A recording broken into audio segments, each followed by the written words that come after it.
Hi everyone, I am Samantha Singh, the Annual Giving Officer at UAA. Thank you for joining us today. Just some housekeeping as we start. Please keep on mute during the presentations. There will be Q&A following each presentation, and you can either type your question into the chat box or directly send a chat message to me, or you can unmute and ask with your voice during that Q&A.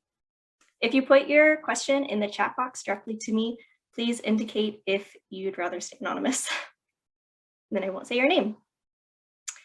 This program is being recorded. If you prefer not to be recorded, just turn off your camera. If you have any difficulties during the presentation, please put a message in the chat box so we can assist you. I have been at UAA now for about 6 months, and it has been incredibly exciting to join as the UA system is entering the public phase of our first joint comprehensive capital campaign, and also a campaign that is already the largest in Alaska's history. I am proud to work for an institution that has big picture goals about the impact of higher education on our communities. And this moment is particularly exciting for me because I get to meet you, some of our most invested donors that are making this vision for a better Alaska possible. To encourage learning across our diverse communities and shape Alaska's future, with your help, UAA is making key investments in the core priority areas that have been identified by the University of Alaska system, and every dollar that is donated to the UA system is counted toward this goal to build a better Alaska. The goal is $200 million, and right now we're at $152 million for the UA system. And all of the goals that we've identified are in line and embraced by our UAA's 2025 strategic plan. UAA strategic priorities during this campaign are to create an Alaska with a culture of education and equitable access to education, a source of relevant research, a workforce trained for local jobs, a diversified economy, and athletic excellence. Supporting a culture of education focused on access, student success, and educational equity is among our top priorities. We want to help more students, more Alaskans, attain their degree and open the door to a brighter future, not only for themselves, but for their families. We know that all too often, educational and career ambitions seem unattainable, and our donors are breaking down the barriers that stand in the way of degree and certificate completion. To achieve this, we seek investments in multi-year scholarship endowments, student success programs, celebrating our student athletes in their quest for excellence, and building renovations to shape dynamic and welcoming spaces for gathering and learning. Today, we've gathered to talk about some of the projects from across the university that show how UAA is creating an Alaska with a culture of education and equitable access to education. This is by no means all of the projects that we're going to talk about today. It was so hard to choose which ones to feature, but this gives a taste of how all of the departments in all of the colleges of UAA are focusing on student success. We're going to start with Shemai Cassie today. She is Alaska born with Jamaican roots, and she creates programming for first and second year students within the UAA Multicultural Center. Thank you, Samantha. Thank you, Julian, for all your help today with our video and everything. All right. So like Samantha said, I work for the Multicultural Center. I'm the Student Transition Coordinator, and I have the honor to work with Leo Madal, who is our Student Success Coordinator. Our program that we're going to talk about today is Seawolf Success, which is broken up into 5 main areas. I'm going to go ahead and let you guys hear about what students hope to gain from being in the program. I hope to gain almost like a personal relationship, but I also hope to gain the proper guidance to help me adjust from high school in the college atmosphere. Insight on college life and stuff that I need to know as a student, and basically everything that's introductory to all of my classes and stuff like that. Students come to us with a plethora of different things, but we have two main programs that we break them into: the Seawolf Success, which handles the first and second year, and then our other program, which is our upperclassmen. These are some of the demographics, and this will be sent to you after the presentation as well. Students come in during the summer, weeks before school actually starts, so that they can get acclimated to the area and so that they feel very confident in the space. We match them with a mentor, and we do mentor activities, one being a 6-word story, and we use the ePortfolio tool to be able to illustrate that, but then also to teach them a high impact practice. So we're going to get to hear from 2 mentors telling their stories of their 6-word story about their name. The first one's Kiara, and then our second one will be Brian. My 6-word story is Last Kid, First Girl, Heavenly Rose, because my middle name is Lokelani, which means Heavenly Rose in Hawaiian, and it is the official flower of the island of Maui.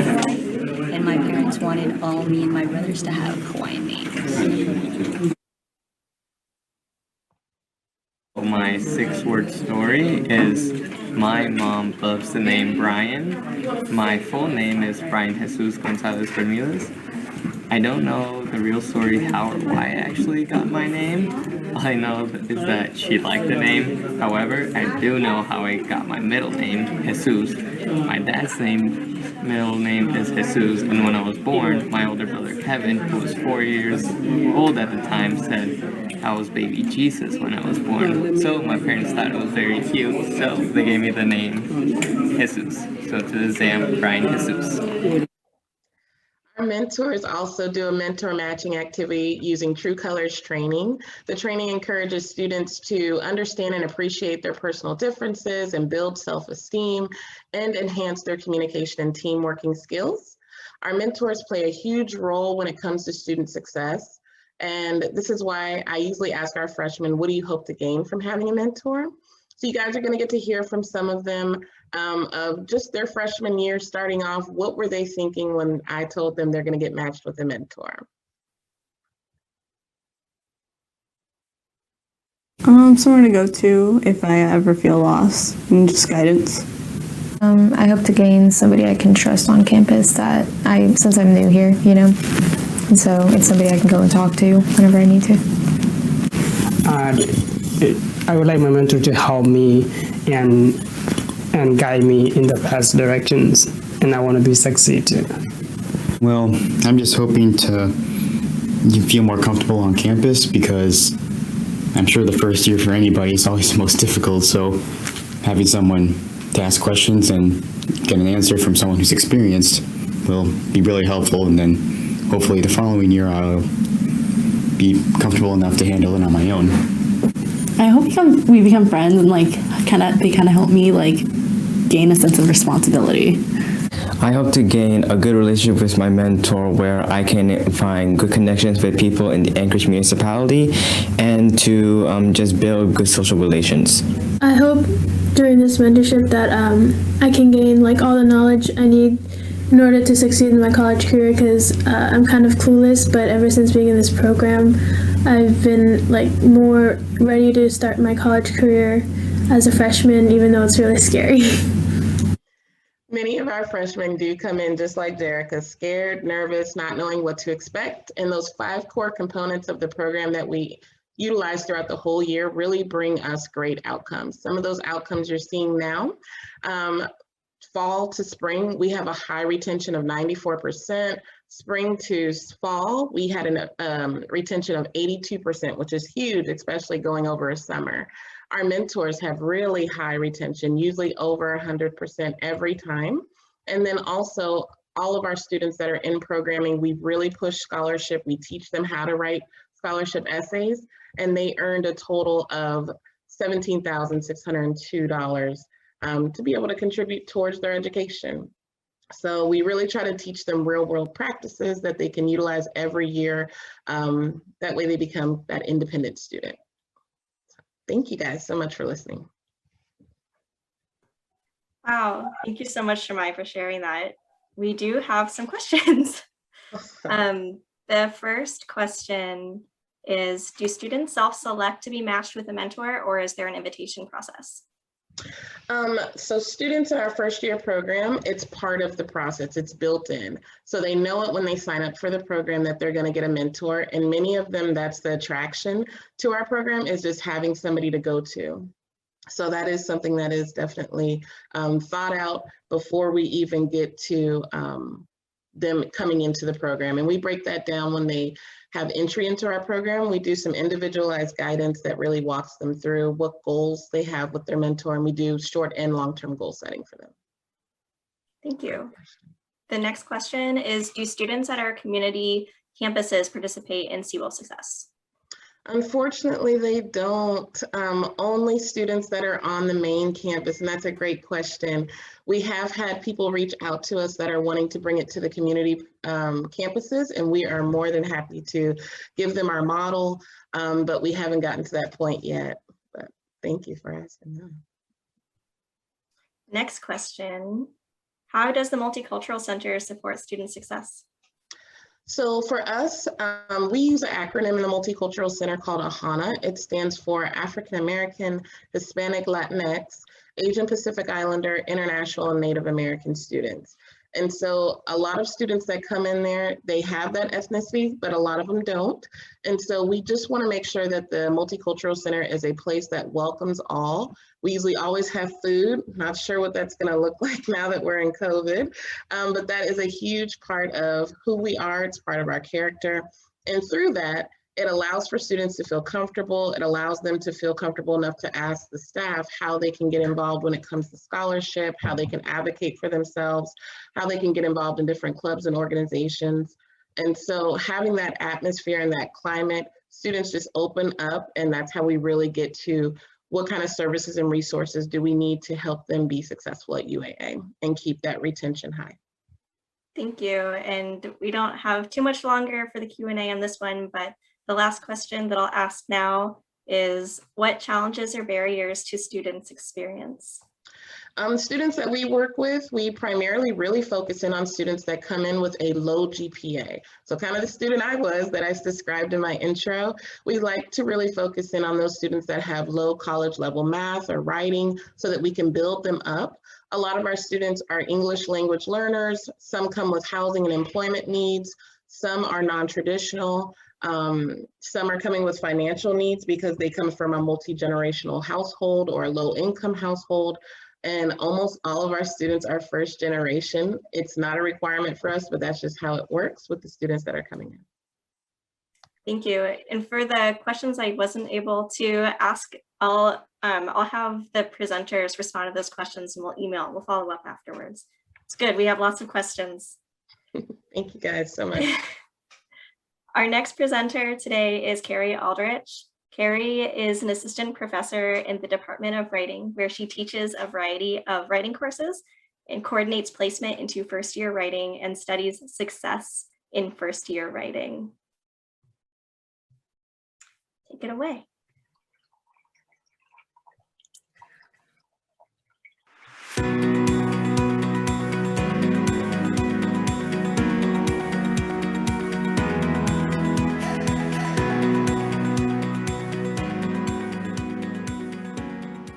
UAA sits upon the traditional land of the Dena'ina and Eklutna people.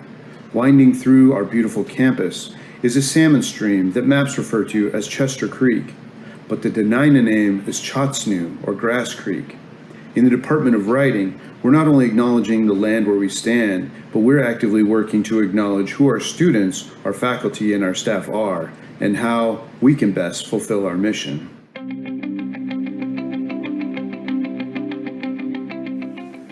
Writing 111 is a course required for all degrees and certificates.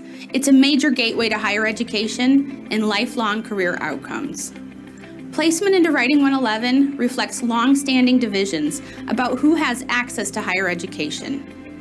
When we use standardized test scores alone, 40% of freshmen tested below Writing 111 and needed to take one or more developmental writing courses. As you can see, 55% of white students tested into Writing 111 with standardized test scores, while students of color were more likely to test below and need to take one or more developmental writing courses, which increased their time to degree and the price of their education. personalized placement is an opportunity to show readiness without reducing students to a single number. It is a tangible step we can take to making UAA a more equitable place. Our course matching survey offers a fuller portrait of the student as a literate person based on where they are now. We, the faculty who teach these classes, designed this placement tool for UAA students. They include multiple measures like their high school GPA, their confidence in reading and writing, and how much time they have. It gives students agency and options that meet their individual needs and fosters a positive sense of self-belonging that extends beyond first-year writing. This approach begins with students' interaction with our first-year advising team.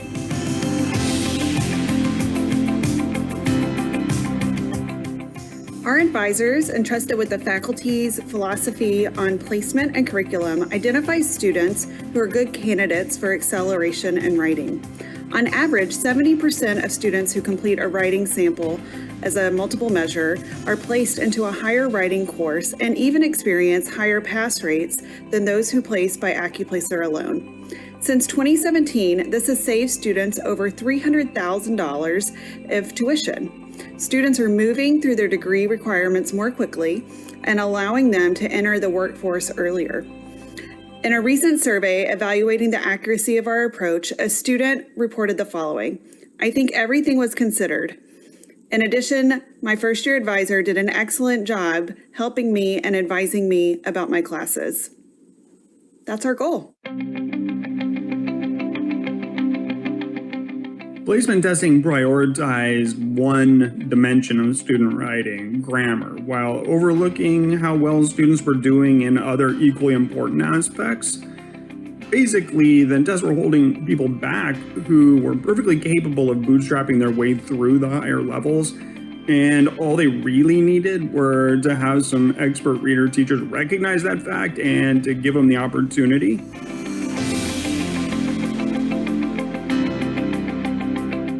Our Accelerated Learning Program courses help those who struggle with writing and reading to succeed and advance. None of us is born writing in academic English. Sometimes all these engaged and curious students need is to have their professor and some motivated peers work alongside them as they develop their academic writing voice. It can be unsettling to enter a college campus. We welcome students as they are and help them to find a balance between what they already know and what remains for them to discover. With a balanced core and guided opportunities to practice writing across many contexts, students will gain confidence and the capacity to reach for goals beyond their grasp.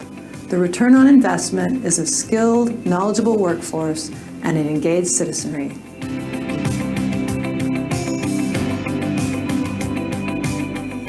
Placement reform is working. Students enrolled in our Accelerated Learning Program courses are doing better than students in 110 or 111. And we're seeing important equity gains. Every step of student-directed placement requires skilled humans to work with our uniquely Alaskan students. Here at UAA, we are leaders and innovators in student-driven placement, and our efforts are spreading across the University of Alaska system. So when you support placement reform, you support the humans who make it happen. Our placement team, our ALP instructors, our first-year advisors, our testing center employees, and of course, our wonderful students.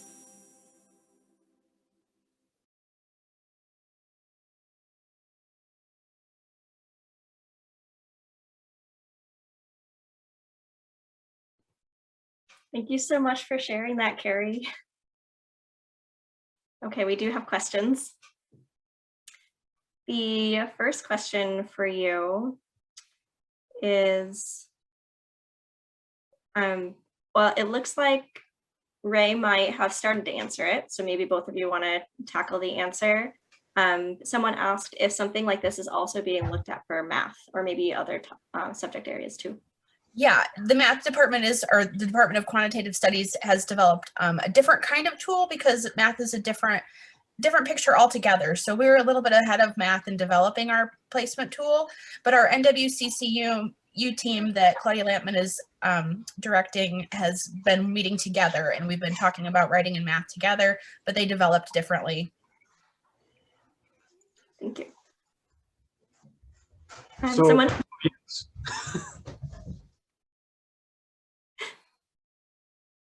did you have something to add, Ray? Yes, we're actually looking at two things with the quantitative studies going beyond, including using the accelerated learning courses as well. That one we're trying to get in place for spring, for a test run not this spring, but coming spring. And we're also looking at enhancing the Math Emporium. As my wife, we got one set of printers, so my family's walking behind me. But so it is going to expand into the mathematics. Thank you. The next question is, how are these courses and programs related to the Learning Commons, and how can philanthropy help? Well, I also help to coordinate our writing center, and I know that the writing center support plays an important role in helping support students whose test scores suggest they might not be college ready for writing classes. And we sometimes embed tutors in the classes and certainly suggest that students get additional support, and that support plays an important role in helping students move through their writing courses. Thank you. The next question is this being implemented on the community campuses? Yeah, I'm glad you asked that question. You know, after I finished my master's degree at UAF in applied linguistics, I had a term position as a term assistant professor of developmental reading and writing with UAF's Interior Aleutians campus. And I used to fly all over Interior Alaska teaching basic writing courses.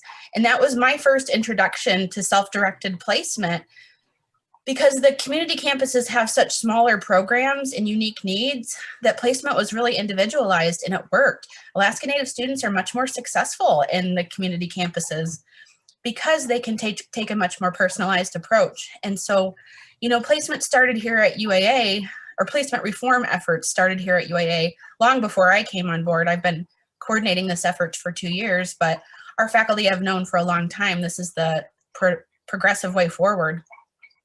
And we are working with community campuses. Right now we have one faculty member from the Prince William Sound campus who's working on our placement team. And so Dennis Humphreys is on our writing sample team, and their campus sends our team placement. We have shared the course matching survey and our prompts with all of the community campuses, including UAF and UAS and their satellite campuses as well. Kodiak is doing their own self-contained writing sample evaluation. They have enough faculty members to support that. Down in Homer, down at KPC, they're sending their writing samples. We just decided today they'll also send theirs to us, our writing sample team here. And so we've started to branch out to the community campuses. And while it's important for these things to be standardized, the community campuses have their own reasons for placing, you know, in their own unique contexts. And so the coordination is there, and I think it's moving progressively forward. I think the whole UA campus will be, or the whole UA system will be self-directed placement not too long. Wow. Thank you. And all the materials that have been developed in-house here at UAA by UAA faculty for UAA students. Thank you. We do have a few more questions for you too, Carrie, so we're gonna have to email you a couple more, but I'll ask one more. It was related to your previous answer. Maybe you already touched on the answer, but how is placement reform helping students not traditionally represented in the university? So basic writing classes are really placement into first year writing classes are really a reflection of your zip code more than anything else. Standardized test scores on writing predict where you grew up, because the tests discriminate against non-standard dialects of English, which are especially prominent in Native American, Black households. And when we stop caring about the way that language is spoken, and we think about critical thinking, and we eliminate bias based on a person's home language dialect, it's a game changer into first year writing. we have changed the portrait. Instead of looking at things like grammar and the way that students produce language, we're looking at their critical thinking skills, the way that they can interact with source material, the kinds of ways they can analyze texts. And if they can show us the higher order thinking, we care less about the lower order thinking, because as you all know, there are a lot of really successful scholars who speak non-traditional varieties of English, or maybe don't speak English as their first language. But if they can get some support through the Writing Center, through a tutor, through a mentor, they can succeed in academic writing. Thank you so much, Carrie. All right, we'll follow up with the more questions. Sorry if I didn't get to yours. The next speaker that we are featuring is Stephanie Sonderlin, originally from Dillingham, Alaska, and enrolled member of the Tutoring Tribal Council. Stephanie taught for the Anchorage School District from 1999 to spring of 2012, and has worked for recruitment and retention of Alaska Natives into nursing, RRANN, at the University of Alaska Anchorage since fall of 2012. You can go.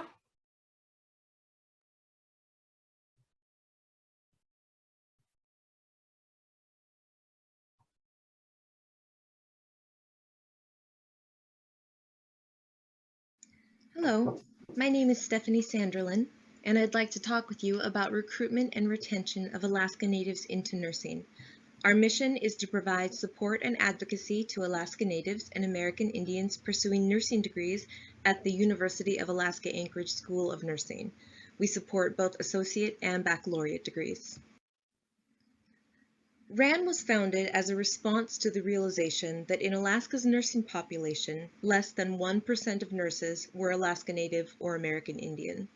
Alaska Natives and American Indians comprise much more than less than 1% of the population, so it was clear this percentage discrepancy needed to be addressed. Since 1998, RRANN has been addressing it. We've helped hundreds of Alaska Natives and American Indians graduate with nursing degrees. Our graduation rates average above 90%. There are multiple reasons for that. One reason is that we work with students as individuals, basing our partnerships with them on conversations about their individual assets, strengths, challenges, and needs. We assess and reassess with students to ensure we are still addressing what matters to them and to adapt our services as life change occurs and as students progress. Another reason is that we see students through the continuum of nursing education, generally from freshmen to nursing major applicants to nursing graduates. Depending on the graduating class, 80 to 85% remain in Alaska and work as nurses in our communities.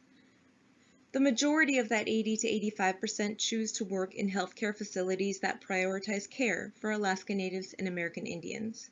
RRANN works with students statewide, serving students in each of UAA School of Nursing outreach campuses in rural communities.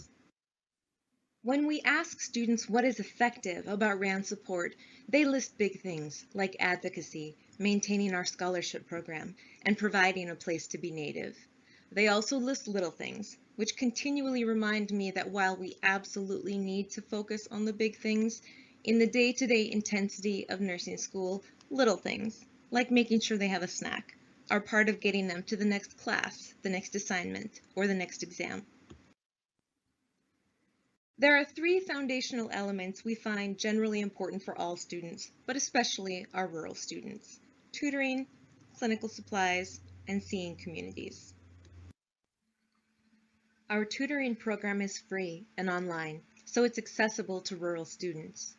We prioritize nursing students as our tutors, as they know the professors and classes our students take, but all our tutors are current health science students.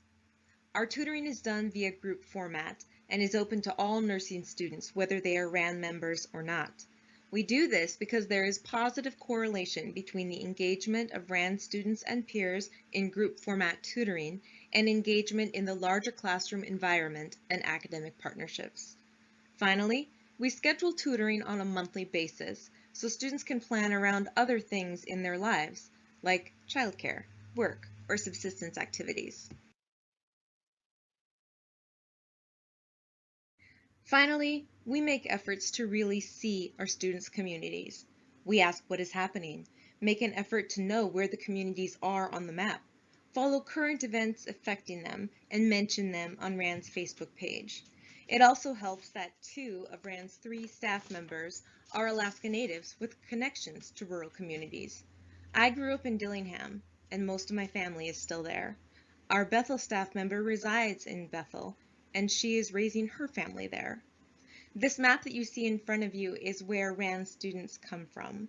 We make sure that everyone who is enrolled gets a place on our map. Thank you for taking time to hear about RRANN. Our students matter. Please feel welcome to connect with us or visit us online. Thank you so much.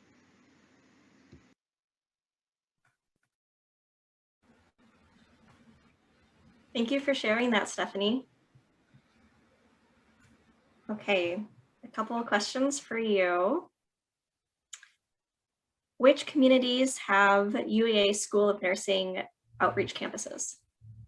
We have outreach campuses in, I think it's 14 communities. Ketchikan, Juneau, Sitka, Petersburg, Valdez, Homer, Kenai, Matsu, and the campus in Matsu is located kind of halfway between Palmer and Wasilla. Their mailing address is Palmer. Fairbanks, Kotzebue, Nome, Bethel, and Dillingham. And I don't know what happened. One of the slides advanced in the presentation. It skipped the part with clinical supplies, and that is actually really important for rural students. So I want to take a minute and address that. Our clinical supplies are free. They're correct and complete, which means that a student can fly in from a rural community for a clinical experience in Anchorage, and they don't have to worry about getting to the bookstore to get scrubs, making sure that they get to a tailor shop before it closes to get the patches sewn on, making sure that it's ironed the way it's supposed to be for clinicals. They can show up the next day equipped with what everybody else has. And because we figured out that once they graduate, they don't want to be wearing student scrubs anymore, we get all of the stuff that we lend back. So we don't spend a lot of money on that program. It's pretty sustainable and it kind of runs itself. Thank you for sharing that, Stephanie. You have another question. How does RRANN partner with other programs serving rural and Alaska Native and American Indian students? Our partnerships are really important. We have 2 full-time people and 1 half-time person in RRANN, and we serve students statewide. We also serve students with a whole bunch of life needs. And so some things students access through RRANN, but we don't actually provide those things. So if students need help with filing WIC paperwork, we do that. If students need help getting referred to the HPOG program administered by CITC, we help them with that referral. If students need help finding childcare, we'll help them with that, even though we aren't the ones actually watching their kids during the day. On the UAA campus, we partner really strongly with Native Student Services and the Chamai Room so that we address some of those social needs that students come to us with, since a lot of the stuff we address at RRANN is kind of more academic and nursing school related. So our partnerships are very much the lifeblood of RRANN. When students graduate, we have strong partnerships with the area hospitals. And since cultural competency is something that people are recognizing more and more as valuable in nursing, RRANN graduates are really sought after, and all of our graduates end up getting a job. It might not be their dream job, but we pretty much have 100% placement rate. Wow. Okay, we have one more question for you, Stephanie. We're going to do this quickly. And then if there's any follow-up questions, again, I'll Stephanie email afterwards, and then we'll go on to our last presentation. Your last question, Stephanie, is would you share more about the RRANN scholarship program? Oh yeah, our scholarship program is one of my favorite things about RRANN. So we work with multiple programs to provide a couple of different kinds of scholarships, but we have a main RRANN scholarship, which is funded through private donation. And in fall of 2020, we awarded 23 students somewhere in the neighborhood of $22,000. And then we also award for every other academic term. And it's usually in the neighborhood of 20 some odd students and $20,000 some odd dollars. But what really stands out about our scholarship program is that we have altered it to be less of a westernized approach to scholarships. We don't have our students write long essays about themselves. We don't have them do a bunch of short answers. Instead, they have to attend a cultural gathering with us to connect with other people. They have to have a 2.0 or higher GPA, so we make sure they're making academic progress. And they have to give RRANN a gift. And the gift is non-monetary, and our students give amazing gifts. They do childcare for each other, and that's the gift they give to the program. They run blood drives, and that's the gift they give to the program. They shovel people's driveways. They make door prizes for RRANN events. They serve as guest speakers for cultural events. They provide us digital photographs for our marketing. They do the coolest stuff. One of them this winter went around and looked in houses that didn't have Christmas lights and left bags of Christmas lights on their porches. So they just, they think of these really cool, creative things that if we gave them a list, we'd never think of. They pick berries and make jam for each other. And so the kinds of connections they make through the student gifts are something that I don't think we could replicate any other way. And I love that part of the RRANN scholarship. Wow. Thank you so much for sharing that. Okay, our last speaker of the day, and this will put us on the presentation. It's already 1, so it'll put us at 1:05 at the end of the presentation, then 1:10 for the end of the program. Our last presenter today is Lorelei Sterling. Lorelei is an associate professor and head of access services at UAA APU Consortium Library. And you can go ahead and present. Hello, and welcome to this brief presentation about how the library has been able to support students wherever they are, even during these trying times. My name is Lorelei Sterling, and I'm the head of access services at the UAA APU Consortium Library. Just to provide you a little bit of background about myself, I started at UAA nearly 7 years ago as the distance education librarian. My main responsibility was to serve the information needs of distance education students, faculty, and staff. For the past 2 years, I've been the head of access services. I manage the staffing at the circulation desks, as well as interlibrary loan. This presentation is going to cover how the library expanded existing programs to meet the unique needs of students during the pandemic, and how we intend to use these programs to continue to offer more robust services. The library has been lending laptops to students for nearly 10 years, but the program was limited in scope. The checkout periods ranged from 4 hours to overnight, and laptops were intended to only support students on a temporary basis, not for a semester-long class. This all changed when classes went to 100% online last spring. Students who had previously relied on library computers or campus computer labs needed additional support to successfully transition to online learning. Collaborating with UAA IT Services made that possible. IT Services provided 25 Chromebooks to the library, and students could check them out for the entire semester. They also provided additional laptops so we could extend our checkout periods up to a week at a time. Students were able to renew them as many times as they needed. With the transition to online classes, also came the need for remote test proctoring to ensure academic integrity. UAA Testing Services provided the library additional laptops specially configured to support this need. Getting online support from a reference librarian has been possible for many years. However, many students tended to come into the building for assistance. When the university moved to mostly online courses, our reference librarians were able to make this transition easier for students through the use of chat, phone calls, and even Zoom meetings. Librarians were able to help students with their research and with finding alternate materials, including streaming video, electronic journal articles, ebooks, and more. The library is not just a building, and the librarians made sure that students got access to the resources they needed.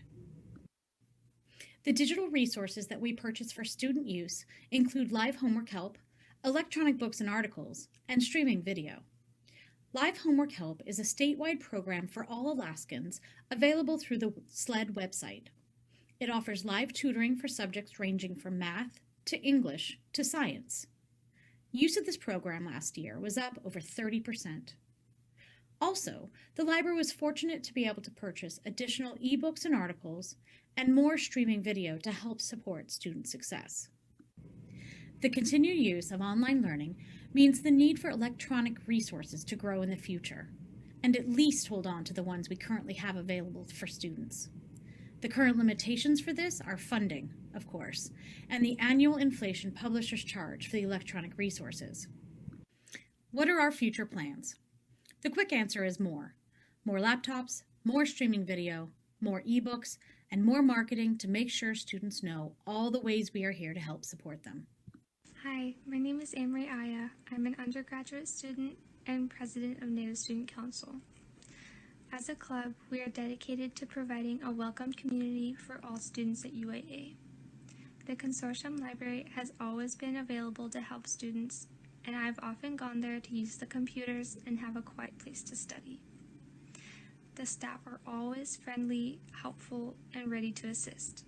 They have done a great job connecting students to resources such as research materials and technology for distance learning, and the library has proven to be a wonderful learning center. Through the pandemic, the library has remained a place to go to study and get academic help. Thank you from Native Student Council to the Consortium Library for providing a wonderful learning environment and supporting UAA students. Thank you, Anne-Marie, and thank you for coming to this presentation about how the library supports students wherever they are. If you have any questions or comments, please feel free to contact me.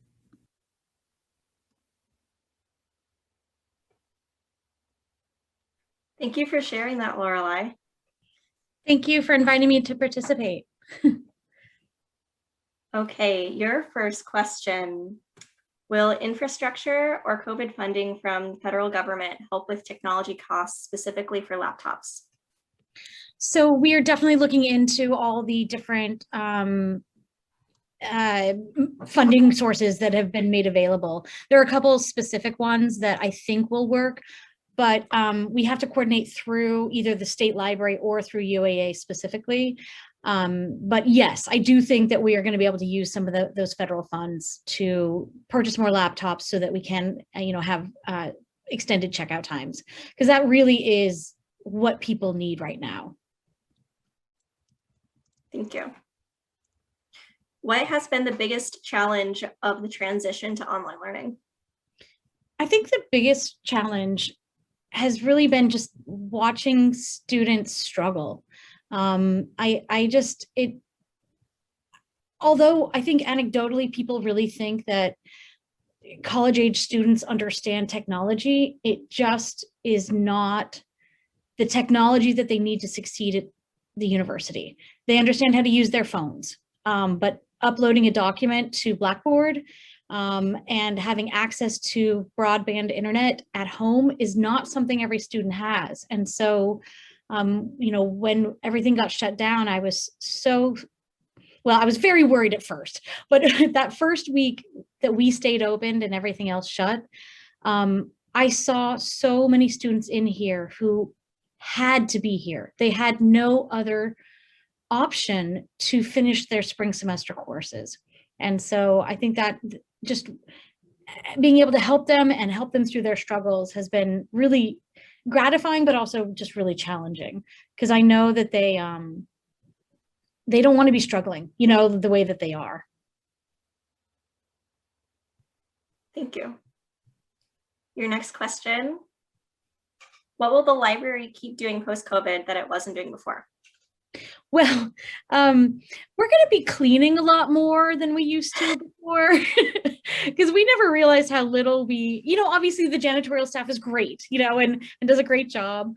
But, we do hourly cleaning here, and that's something we're not going to be able to sustain that, but definitely more frequent touch point cleaning is going to be something. But also just doing more online reference work, I think, is definitely something that we're going to be doing. We've been doing it for years, but I think people really have made that transition where Zoom is a reality and not just what do you want to call it? Not a benefit, but an extra. It's a required, not an optional. There we go. And I think that they're going to really, I think that's going to just keep going, you know, because our numbers are up in terms of that. Thank you. And I'll ask one last question before I start to conclude our program. Lorelei, this might be a fun one. What is the most common reference question you get? Hopefully it's a fun one. It is actually, yeah. No, it's really interesting. It's the Anchorage Times newspapers. We get so many questions about that. Lots of times people are able to go to LUSAC, but especially when that was closed, people called us just all the time to get newspaper articles, particularly about family members and, you know, family history type articles. They really, really, really liked the Anchorage Times. And we do have an online subscription, but you have to be a student or staff or faculty affiliated with the university to be able to get to that. So when people, you know, public patrons especially didn't have access, they're calling us all the time to get articles about their families. I just really like that. I really like that it's newspaper and it's history. It kind of talks to my librarian soul, you know. I really want to thank Anne-Marie Aya, who not only is the president of the Native Student Council, but is also a student worker here at the library. I asked, you know, my student workers if anyone would be willing to, you know, talk about the library. And she's like, oh, I will. So I was really gratified that she was able to participate and say such sweet things. I promise I didn't feed her those lines. I promise. Thank you. Okay, now I want to respect all of your time. I'm so glad all of you have joined us today. This was so heartwarming and inspiring. It was so nice to hear from all of our donors and from our faculty and staff that are working so hard, all of you together to support our students. We'll also be following up with you. There were a few questions we didn't get to today, and that's awesome, but we'll just send you a little bit more follow-up information about the programs we discussed. And I hope to see you at the following programs. There's 4 more about the other 4 pillars for our 5-pillar campaign. So I'll hope to see all of you there. Have a nice day.